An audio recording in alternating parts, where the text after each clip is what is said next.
My name is Josh Pagan, and it's my pleasure to fill in tonight for our founding director, Anouar Majid, who can't join us this evening. Tonight we present our final lecture of the fall schedule. It's been a great fall, and it's nice to see so many familiar faces in the audience. I've enjoyed interacting with you all, and I know Anouar and the rest of the crew have as well. This is a special lecture. It's our annual Crosley Lecture, which is named in memory of Reverend Marion Crosley and his wife, M. Adelia Swift Crosley, and it's funded by Barbara Goodbody, a longtime friend of Westbrook College and the University of New England. The lecture, inaugurated in 1984, was initially devoted to the topic of ethics, but the founding of the Center for Global Humanities led to the renaming of the lecture to best reflect Barbara's interest in global traditions and her tireless immersion in the world of ideas and art. So let's all do a quick round of applause for Barbara. We really appreciate your support of the series. Thank you, Barbara.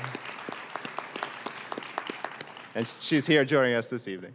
And now, our special guest speaker tonight is Paul Ortiz, who is the director of the Samuel Proctor Oral History Program and associate professor of history at the University of Florida. His book, An African American and Latinx History of the United States, is the recipient of the 2018 Penn Oakland Josephine Miles Literary Award. Another book of his, Emancipation Betrayed, received the Harry T. and Harriet V. Book Award in 2006. He is currently writing Settler Colonialism and the War on Terror, 1492 to the present, which will be published by Beacon Press. Please join me in welcoming Paul Ortiz to the center. Thank you, Paul. Thank you so much. Good evening. How's everyone doing this wonderful, blustery Maine autumn? People were apologizing to me for the weather earlier, and I said, are you kidding me? I grew up near Seattle. This weather makes me homesick. And earlier when I was walking around the town, someone asked me, sir, do you need an umbrella? And I said, if I took your umbrella and I ended up on Instagram, and one of my Seattle friends saw a photograph of me with an umbrella, I lose all my Seattle credibility. They'd be like, what's happened to Paul? He's backsliding somehow. But you notice I did this earlier with myself, and I do have to tell a quick story on myself. I was giving a lecture earlier in the fall, and the person who introduced me made a big speech out of, make sure and silence your cell phones and pagers. I don't know, do people still have pagers? Probably not. Anyway, silencers, And about halfway through my talk, all of a sudden, there's this incredibly loud ringtone that went off in the middle of the audience, and everyone was mortified. This visiting speaker, someone forgot to turn off their cell phone, and the phone kept ringing. And I realized that ringtone sounds so familiar. It was my phone, and so I actually make a point. This is not for show. It's really, I want to make sure I have my phone turned off. Well, it's really an honor for me to be here. Thank you so much. It's wonderful to be here at the University of New England, the Center for Global Humanities. Quite an honor and a privilege to be part of this amazing series. I only wish that I could have been here for the earlier lectures, but I understand that they're accessible, and I'll be able to take a look at them. But this is the work that the Center for Global Humanities is doing now is so very important. It's impossible to overstress why this work is so absolutely critical. The title of my talk tonight, Dreaming of a Hemisphere Without Walls and Borders, I don't have a prepared lecture notes. I do have a slideshow, but I won't be reading verbatim from the slides. But I wanted to give you an overview of this new book, An African American and Latinx History of the United States, and to give you a sense of where I'm coming from and to try to situate that within the idea of global humanities, or the idea of the U.S. as a global culture. And I do, because I'm a historian, I can't go anywhere without handouts. And so you have a handout with you, which essentially is that slide right there. And that's simply a chapter outline, which allows you to kind of go through the book chapter by chapter. I've been very lucky Beacon Press has been this incredibly supportive publisher press. Beacon, as many of you know, has really an illustrious history. It was founded in the antebellum period by anti-slavery activists at a time when to publish a book on anti-slavery or a newspaper or to even have a printing press meant that you were really in for physical attack. Many northern editors, printers, writers were brutalized or even killed because they were publishing anti-slavery tracts or newspapers or books.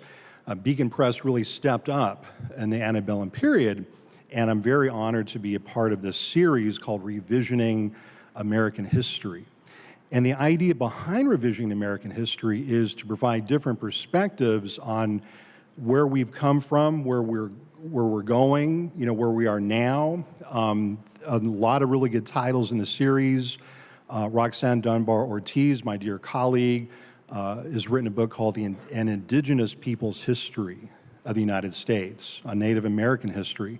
That's the book that preceded this book in that Beacon Press series. I highly suggest checking that out. There's also a disability history of the United States and an LGBT history of the United States.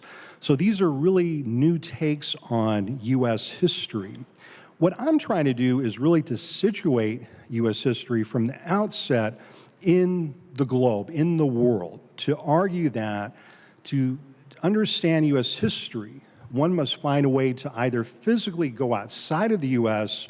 and try to look at it from the perspective of people outside of the country. You either physically have to do that, which I was able to do in U.S. Special Forces, and I'll talk about that in a few minutes, or if you can't physically leave the U.S., you have to imaginatively somehow leave the U.S. and look at it from the outside coming in. And right now we talk a lot about these issues over immigration, race, homophobia, issues of racism. And what I'm trying to do with the book is to say from the very outset, the U.S. has been a global society. We've been part of a global community, or actually global communities in plural. And throughout my talk, I'll kind of go through the different chapters and then open it up for Q&A to hopefully have a good discussion. How does that sound in terms of a format? Okay, so why do we do this? Why do we think globally? Why is the Center for Global Humanities so important? Why is situating the U.S. within a global world so very important? Well, this is one of the reasons. If we don't do it right, we're going to turn into zombies. No one wants to become a zombie, right? This is the cover of a book I actually use in class when I teach oral history. I direct the Samuel Proctor Oral History program at UF. And World War Z is a fascinating book. How many of you are familiar with a historian by the name of Studs Terkel? Okay, so quite a few of us. Max Brooks was a dear friend of Studs Terkel in the years before Studs passed away.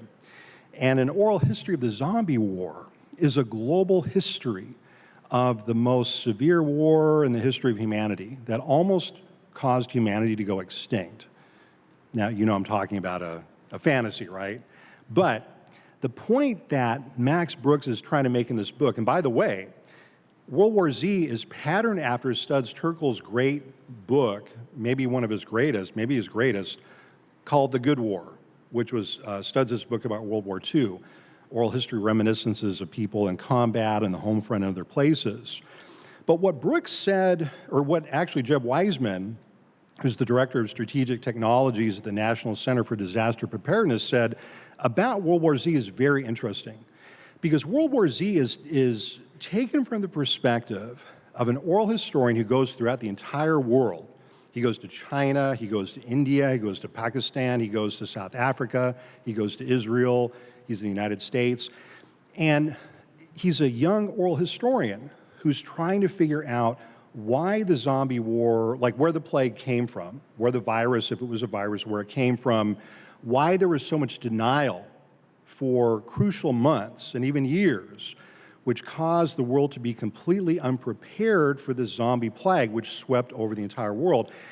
Because what happens in the lead up to the point in which it's no longer possible to ignore the fact that there are like millions of people who have reanimated these corpses who are like destroying entire cities, what's happened up to that point is that we've had nothing but the status quo. States keeping secrets from each other, states lying to each other, anti-immigrant hysteria, hysteria against refugees. The real problem is not refugees. The real problem is people who die and reanimate and want to eat you, okay? And so what Brooks is trying to do with this book is to suggest that, and again, I love this review of the book.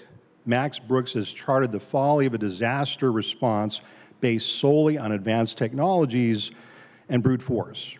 That was how humanity tried to stop the zombie plague, and it failed terribly. What succeeded were nations working together to deal with this terrible plague.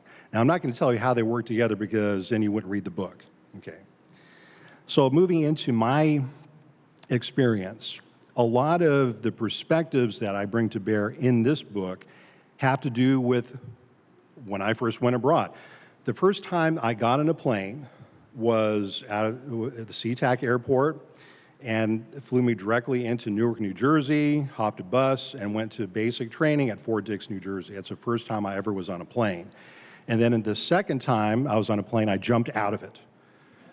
And then the third and fourth and fifth and sixth times I was on a plane, I jumped out of those too, right? And so I was a paratrooper. I matriculated to 7th Special Forces in Latin America. And this was the first time in my life, and you have to picture a 20-year-old sergeant Special Forces who is suddenly in a new environment where people are asking me, what are you doing here? What are you doing in Venezuela? What are you doing in Colombia? What are you doing in all these different nations? The photograph of me on the lower left-hand side, I have to kind of look, yeah, that is the lower left-hand side, is I'm actually taking inventory of cases of sniper rifles that I've just picked up at the Bogota airport in Colombia. Now I'm accounting for those. You see me, see some shots of jumping out of airplanes. But what's important, again, is being in new countries and new environments, which I didn't realize Americans had been in Colombia in the 1850s. I didn't realize Americans had been in Central America in the 1850s trying to reimpose slavery. I didn't know that. I thought, wow, I thought I was the first generation of Americans who were even in Central America. But going there and being taught and having a lot of people ask me, what is it you Americans are trying to do down here, was very sobering. It was a wake-up call. Now, I didn't process this all at once, but I began to catch glimpses of the fact that what I had been told about the U.S.'s relationship to the world around us as a kid wasn't quite true or needed to be significantly amended. I'm a third-generation U.S. combat military veteran. I grew up, my uncles were all in the Vietnam War, before them World War II, my great-uncles. And so we grew up, and I grew up in a town called Bremerton, Washington, a shipyard town, in a very militaristic environment. Wars are declared in Washington, D.C. People in Bremerton, Washington go to fight those wars. And we don't question those things. We just go and do our duty. But I would hear things from my uncle's generation about Vietnam and Korea as well that caused me to begin to kind of have some questions. The book, An African-American Latinx History of the United States, argues that the lifeblood of this nation and what we can thank people for doing is organizing social movements for democracy, social justice organizing campaigns. Someone asked me in the reception, what's the best way to combat racism? I said, one of the best ways is to get active, to do something. It's great to read. I'm a historian, I'm a history professor, I love to read, I love to have students read, but getting involved in movements is really the best and time-honored way of changing the system. If you don't like the system, then organize. And this slide, you see the The woman on the right, Dolores Huerta, one of the co-founders of the United Farm Workers. And on her opposite slide, Dr. Martin Luther King Jr. He's presented shortly after he was assassinated. And what I find fascinating about this, and this frames the introduction of the book, is the ways in which the United Farm Workers Union, and this was a union composed of primarily Chicano, Mexican, Filipino, Puerto Rican, African American, and poor white workers, this was their interpretation of Dr. King's life and death. Look at that caption. And you think about how Dr. King lived his life and how the United Farm Workers Union defined the meaning of his life, killed helping workers to organize. And they dedicated the entire issue of this journal. This was the main journal of the Farm Workers Union movement in California. They dedicated the entire issue to Dr. King, to the different facets of his life. And they talked about how in the final months of his life, Dr. King talked about how the peasants of Vietnam have so many connections with the peasants and the poor people in the United States. And how can it be that we teach our young people to be nonviolent, to come up with nonviolent solutions to their problems, and yet a few months later we draft them and train them to be killers and send them to Vietnam? There seems to be a problem here. And so the United Farm Workers Union, and to think about this as well, this is at a time when Dr. King was very unpopular. And I show my students at the University of Florida headlines or op-eds written about Dr. King, 1966, 1967, 1968. And my students are astonished. They're like, wow, people hated Dr. King. There's all these really just terrible attacks on him. Whenever he would go to a picket line and support a union, people would say, well, he doesn't have any business supporting unions. Or when he'd speak out against the Vietnam War, well, why is he speaking out against the war? All real Americans should be supportive of the war. And yet we find the United Farm Worker movement finds so many things about Dr. King that they want to emulate. And they finish this edition by saying, if we want to live up to Dr. King's example, we have to become organizers. We have to get active in social movements to change things. Now, I'll jump back and forth. And so we just saw a slide from 1968. One of the fun things about writing a history book is the closer you get to the present, I was able to actually insert some of my own students into the text. And one of the things that a lot of my former students have done, I'm a member of the Bob Ziegler family here this evening, is to become very involved in the labor movement in different parts of the country, very involved, especially working with first-generation immigrants in the labor movement.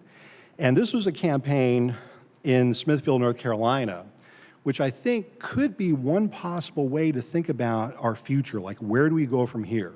And so this is a campaign where first-generation immigrant workers are coming from Latin America and the Caribbean. They're working with predominantly African-American workers. And they're bringing these ideas about democracy and equality and women's rights. And one of the ideas that they presented to their supervisors several years ago, well back in 2007, was, look, we want a day, we want to take a day, Martin Luther King Day, to commemorate what Dr. King meant to working people. And the response from their Anglo supervisors was, you all don't know about Dr. King. You're from Central America or Mexico. What would you know about him? You're not even Americans. And the response was, we know more about Dr. King, obviously, than you all do. If you even have to ask that question, because Dr. King never said, I'm only an advocate for American workers. No, he never said that. And so this was a case where workers actually risked their jobs to win the right to take a day to commemorate Dr. King's birthday. I find that to be very inspiring and very formative and full of possibilities. And again, if we think about histories of social justice and change in the United States, we could compare this to 1936, the Homestead Steelworkers declare or create a Declaration of Independence for steelworkers in Homestead, Pennsylvania. 9 out of 10 of those steelworkers were immigrant workers, Jewish, Lithuanian, Polish, Hungarian. Many people said they're not even Americans. They wrote a Declaration of Independence for steelworkers, and what they said was, there's this one Declaration of Independence, but apparently it doesn't cover us. We need a new one.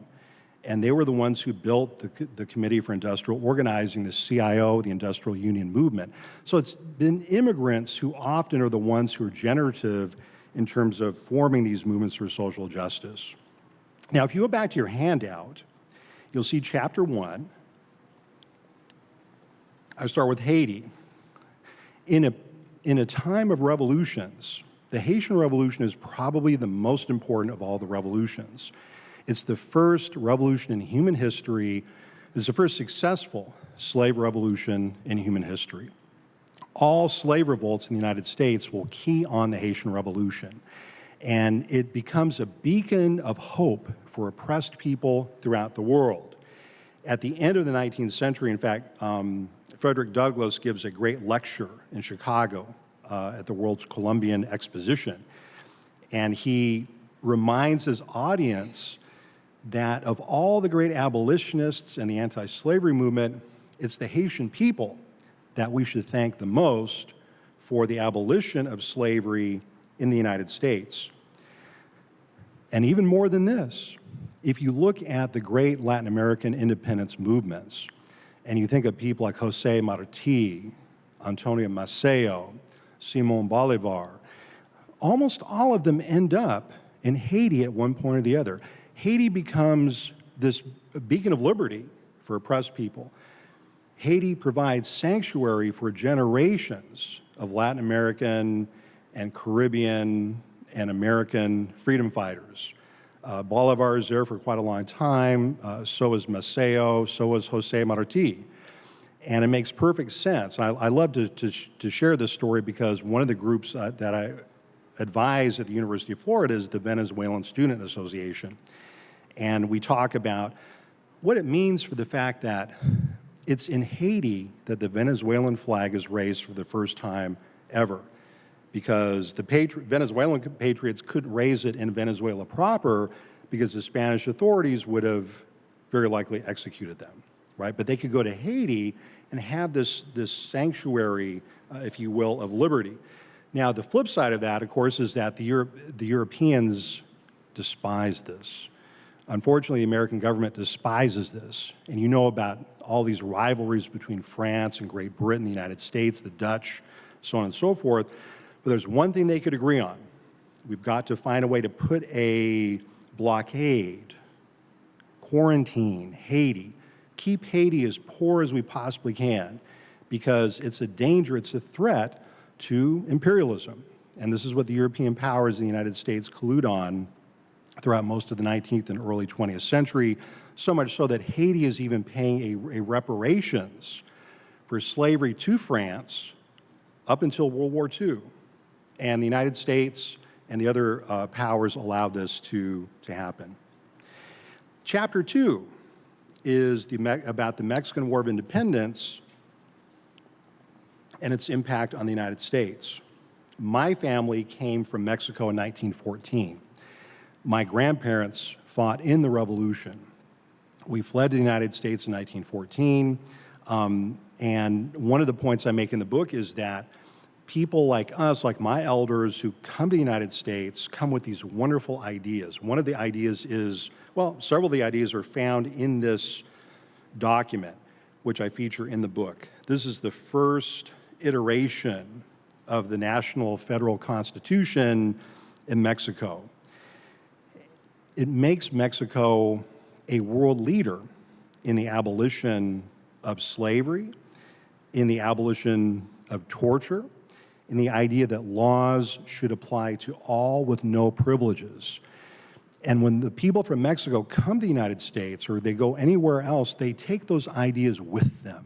And this is what I mean about new generations of immigrants enriching the United States with these wonderful democratic ideas. Mexico has essentially de facto abolished slavery by 1828. Almost the first thing that happens is that enslaved African Americans go and find sanctuary in Mexico. It completely changes the calculus of American politics because suddenly the United States, alone among most nations, not all, but alone among most nations, are actually doing away with slavery. Even the British Empire, the French, they're trending away from slavery. They're moving towards emancipation. The U.S. is going in the exact opposite direction. And this places the U.S. in a terrible political conflict, especially when its neighbor to the south says we are finished with slavery.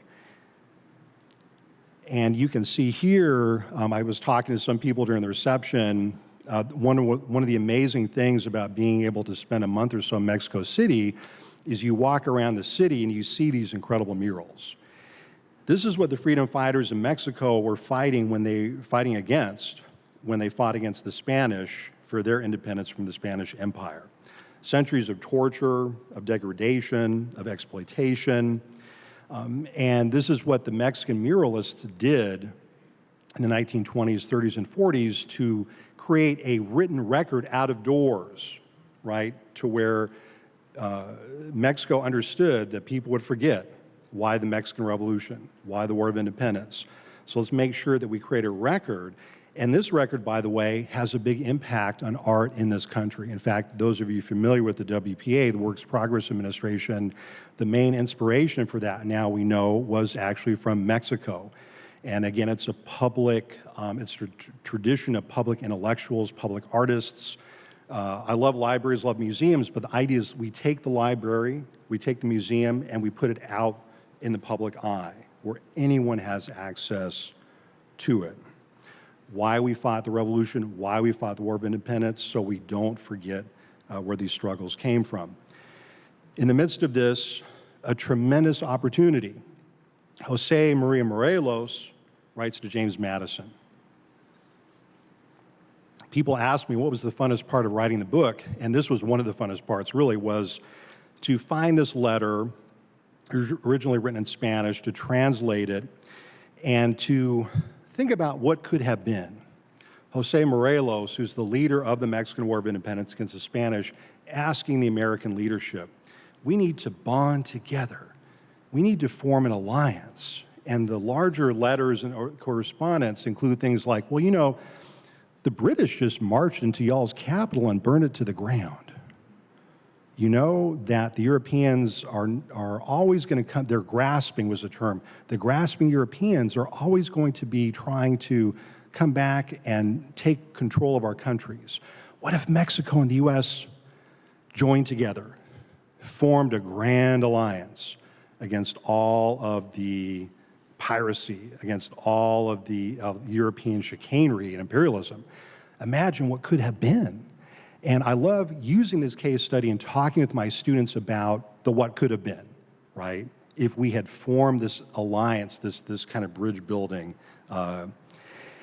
We move forward into the history. Now we're in chapter 3, the anti-slavery struggle, which I teach as an international struggle, not just something that's in the U.S. And so it's exciting to be part of a project which is recovering the amazing history of Mexican and Mexican-American abolitionists. And we can do this now because a lot of the old newspapers, which used to be, a lot of the old Spanish language newspapers, which used to be in separate kind of hidden collections, are being digitized. It's so exciting to be a high school history teacher now, or social studies teacher, because you have access to these great sources, including El Clamor Público, which was essentially an anti-slavery newspaper published in Southern California.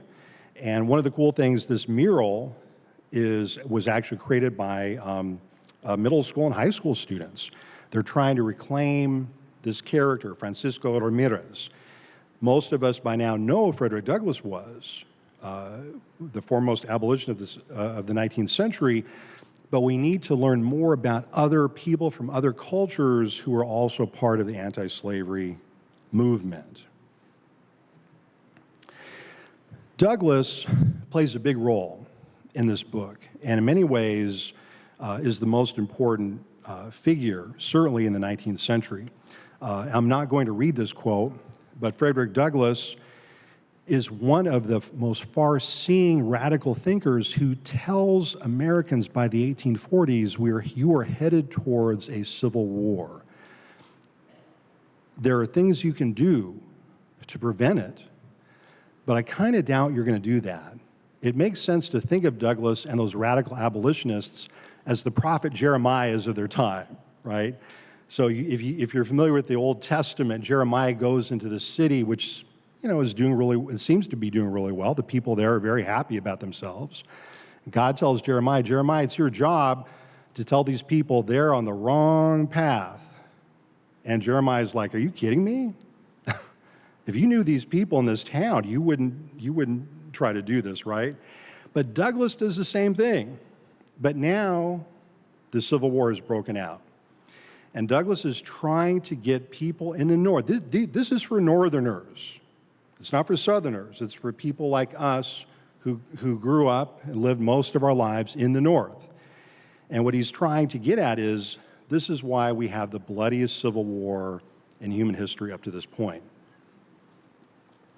We have to give up imperialism. We have to give up racism. We have to give up the double dealing, which has led us to this point. But be clear about this. We brought it on ourselves. This is what Douglass is trying to say in this incredible, and by the way, you'll notice something, those of you who are English teachers out there, this is one sentence. A typical Douglass sentence. African Americans, I start chapter 4 in Reconstruction. And I begin by saying something to the effect that African Americans felt that emancipation in one country would not do. It was not enough. And one of the remarkable things, and very humbling in the researching of this book, was to realize that I thought I knew U.S. history. I had got my PhD from Duke. I'd read history for years and years and years. But going back to basic events, basic processes like Reconstruction, and reading about them anew and doing more research made me realize, again, I was trapped in a nationalist paradigm. I had been taught to see Reconstruction as a national event. It was not a national event. It was an internationalist event from the very beginning. And one of the things when I do teachers' workshops, and I work with K through 12 teachers, and I'll often get the question, why do we have this resurgence of nationalism in this country? And my response is, it's my fault. Okay, now I can't take the blame for everything, right? But my generation of historians taught American history from a nationalist perspective. We taught U.S. history from a standalone perspective. And yet the moment when African Americans free themselves in 1865 and in Reconstruction, when they're fighting against the Ku Klux Klan for their very lives, when they're fighting for land and freedom, when they're fighting to gain the vote and to keep the vote, they simultaneously launch a global struggle against slavery and form alliances with the patriots in Cuba who were fighting the Spanish Empire. And I call this the Cuban Solidarity Movement. And you see here the proceedings in New York, the Cooper Institute. I'm sure many of you have visited the historic site of the Cooper Institute. And African Americans form very close alliances. The office is actually in the Bowery, number 62 Bowery. The building is still there. And people, again, like Antonio Maceo and Jose Marti come to New York and they meet directly with people like Henry Highland Garnett. And they're formulating policies to create a global anti-slavery movement. Reconstruction isn't just about what's happening in the United States. It's a global phenomenon. And African Americans are asking and organizing and saying things like, if we only care about our own freedom, what would this say about us as a people? How can we celebrate emancipation in Savannah or Atlanta or Mobile when millions of our brothers and sisters are still in bondage in Cuba, in Brazil. Russian serfdom was another topic frequently discussed in African-American abolitionist newspapers. If you want to understand U.S. diplomatic history, the history of U.S. foreign policy, in a different way, look at African-American newspapers. I wanted to talk about sources for just a few minutes because this is what makes this book very different than my earlier takes on U.S. history. I went to black newspapers, I went to Spanish language newspapers, and tried to understand the major events of the last 250 years or so from those perspectives. So the war in Cuba against Spanish imperialism looks very different when you look at it from the perspective of the Fair Play, which was an African-American newspaper in Fort Scott, Kansas. There, the Reverend Lena Mason is trying to emphasize the agency and the role that Cuban women are playing in defeating the Spanish on the battlefield. And what she's saying is, look at the heroism of women in these struggles. They're carrying rifles, they're engaging in combat, and there's a lot of things from them that we can learn. In chapter 5, now we're getting into the 20th century, and black disenfranchisement in most of the country is a reality. The disenfranchisement of most of the working class, in fact, is a reality in most of the United States. W.E.B. Du Bois, and I know many of you have heard of him. I found this incredible speech that Dr. Du Bois gave in L.A. in 1928, and he's asked this question, Dr. Du Bois, why should African Americans fight to regain the right to vote when it could cost us our lives? You know, to ask a black person to register to vote in a state like Florida or Mississippi or Georgia in the 1920s, you're asking that person to risk their life. Now, why would you do this? And this is Du Bois's response. He says that it isn't just for us as a people that we're trying to regain the right to vote. It's because we have to think about ourselves in connection to people struggling for freedom in Haiti, in Cuba, in the Philippines, in China, in India, and Egypt. Again, it's a global perspective of the black freedom struggle. It's never just a national perspective. And the largest organization, you know, certainly the largest movement organization in African-American history, and actually probably in U.S. history, period, is the Universal Negro Improvement Association, which in the early 1920s has millions of members, has chapters in Portland, Maine, New York, Fort Scott, Kansas, Havana, Cuba. In fact, I think UNE had about 8 chapters in Havana, Cuba. It has chapters in Buenos Aires, it has chapters in Europe, it has chapters in Africa. In other words, it's an international organization which hinges in one sense in the black freedom struggle, but the black freedom struggle is an international struggle. And moving towards a conclusion, if you continue to look at U.S. history, and this kind of brings me full circle back to my experiences in Central America. When I first went to Central America, I'll never forget seeing a lot of graffiti on the side of tiendas, on stores, on shops, which clearly was aimed against me. Very anti-American, right? A lot of, we'll say, you know, graffiti which was not too fond of American intervention in Central America. And one character came up over and over and over again, and quotes by him. And the character was Augusto Sandino. And I was so naive at the age of 20 that I thought, and the quotes were everywhere, and they're quotes like, you know, come you pack of morphine addicts trying to take our liberty away, we're not going to let you do it. I mean, I was like, morphine addicts, my gosh. I thought, and in fact, I told a senior sergeant at the time, I said, you know, this Sandino character is our #1 enemy. We got to do something about him. And he took me aside and said, son, he's been dead for many years now. And I was astonished because no one had taught me about, no one told me, hey, we were in Nicaragua in the 1920s.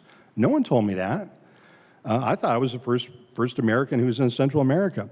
But the point of showing this, and this again is in chapter 5, is to help us remember that we don't have to be an imperial nation. We don't have to be a racist nation. There are choices that we can make that I know many of us have made in this room. These are choices made by African-American newspaper editors saying we're not going to support American imperialism. We're not going to celebrate the victory of the U.S. in Central America. In fact, we're going to critique what most Americans presume is a victory. Because to believe that this is a victory, that the U.S. going and overthrowing Sandino, you'd have to believe that the Americans want democracy in the United States in the 1920s. And if you're an African American, if you're a Mexican American immigrant worker, you know the U.S. is not very interested in democracy in the United States. So why would it be interested in democracy in Central America? This is part of a very proud and honorable anti-imperial tradition, which I think we can learn much from. Just a few more slides, and we'll open it for a question and answer. Another fun part of the book was to get to the end of World War II. At the end of World War II, as it became clear the war was going to end with the Nazi defeat, the defeat of the Japanese Empire, people throughout the world, and certainly in our hemisphere, began meeting together. We all know about the United Nations, we know about Bretton Woods, we know about the San Francisco meeting, but I discovered this meeting that was pursuant to the formation of the United Nations. And it was held in Mexico, and it was held in Chapultepec, which is a historic suburb of Mexico City, which has so much history in it, which we could talk for hours about. What was amazing about this meeting in 1945 is all these nations come together in the Americas. Every single nation in this hemisphere, with one exception, I think Argentina sat this out. But all the other nations, the US, Mexico, Haiti, the Caribbean nations, the colonized and uncolonized, are there. And question number one is this. It's still the question we have not resolved to this day. The question is, how are we going to avoid war in the future?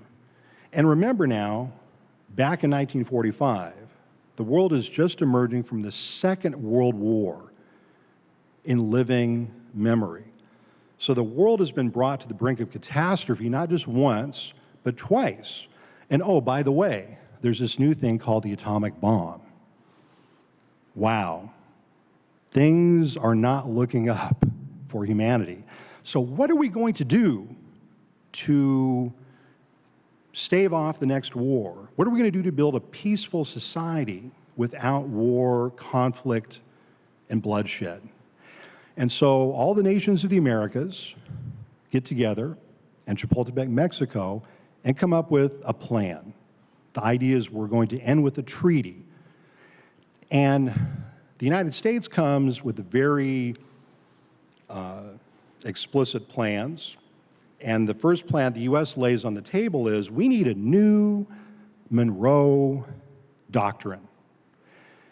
We propose a plan from our perspective, from the United States perspective, which will allow the President of the United States to militarily intervene in any of the nations when democracy is threatened in any of those nations. Now, how do you think this went across? How do you think Haiti or Nicaragua or Mexico responded to the U.S. plan? Thumbs up, thumbs down. In between, right? They already had enough experience. What was needed was accountability. So the following day, the Haitian delegation comes to the conference with their plan. And their plan is this.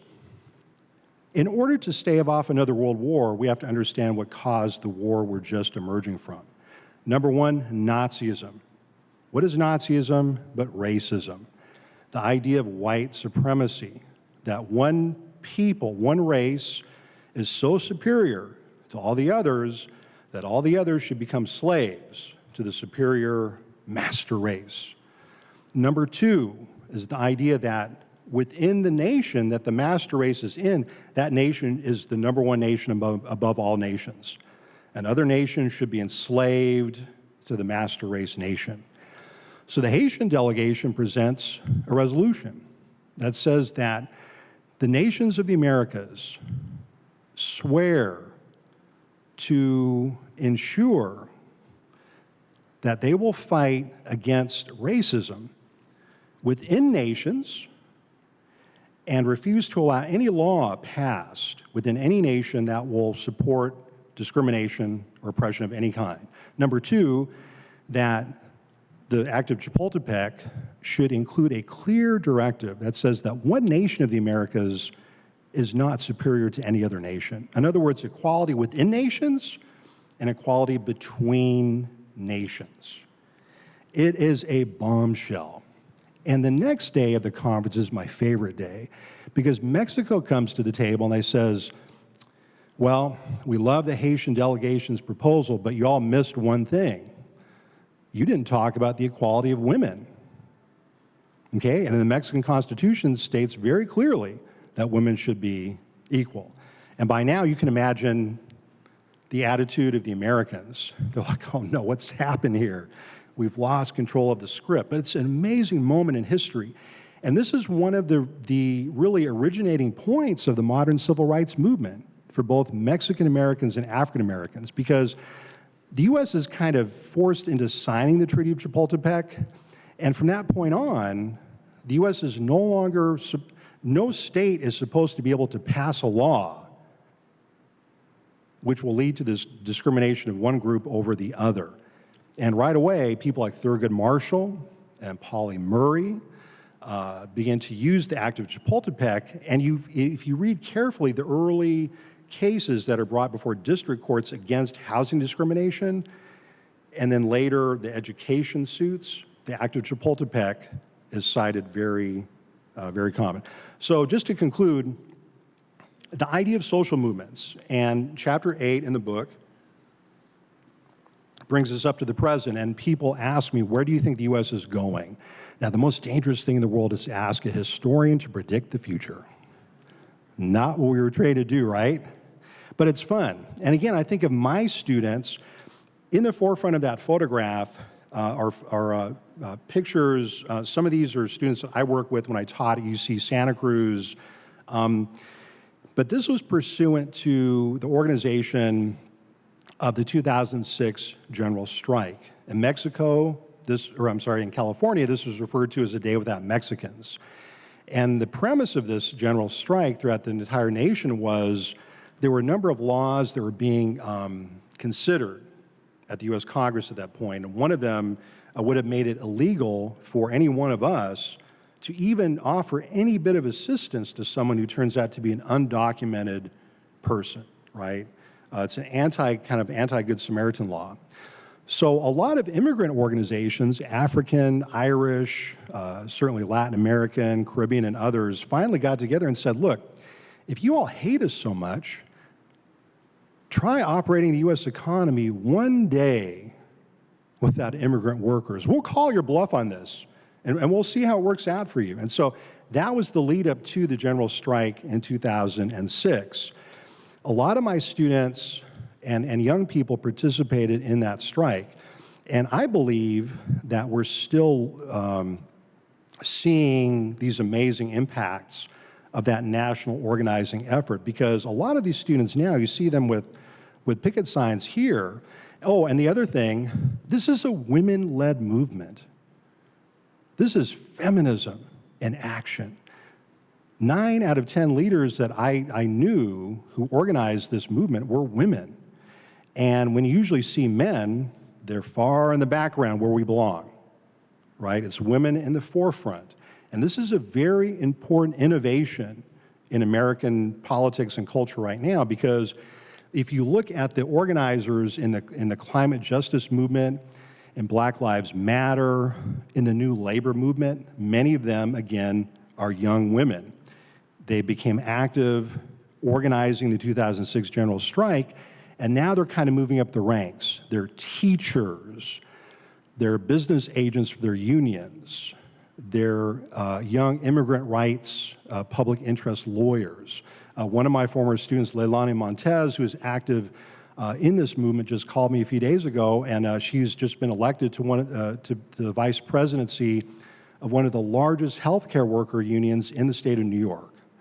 So it isn't just that immigrants are, and her parents are from Mexico, it isn't just that immigrants are members of these movements. Now they're becoming leaders of these movements. And this offers us a lot of hope, I believe. And so, again, kind of bringing it full circle, American history is a working class history in my conception. It's a history of social movements. Yes, we live in tough times now, but I think we can take a lot of heart from the fact that the people in this text and in this room have never given up and never will. We'll keep on struggling, we'll keep on fighting for justice. Thank you for being such a patient audience.